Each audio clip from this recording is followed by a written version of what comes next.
ঈদের ছুটির মধ্যে স্বাস্থ্যসেবা দেখতে হঠাৎ রাজধানীর সোহরাওয়ার্দী মেডিকেল কলেজ হাসপাতাল পরিদর্শন করেছেন স্বাস্থ্য ও পরিবার কল্যাণ মন্ত্রণালয়ের প্রতিমন্ত্রী ড এম.এ. মুহিত।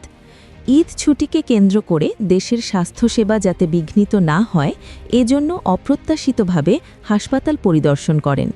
এই সময় প্রতিমন্ত্রী ড M A. Muhith Suhrawardy medical college হাসপাতালের জরুরি সেবা বিভাগ, বিভিন্ন ওয়ার্ড, আইসিইউ পরিদর্শন করেন। পাশাপাশি হাসপাতালে সেবা নিতে আসা ও চিকিৎসারত রোগী এবং তাদের স্বজনদের সঙ্গে কথা বলেন। তাদের চিকিৎসা পেতে কোনো অসুবিধা হচ্ছে কিনা জানতে চান। কোনো অভিযোগ থাকলে নির্ভয়ে জানাতে বলেন।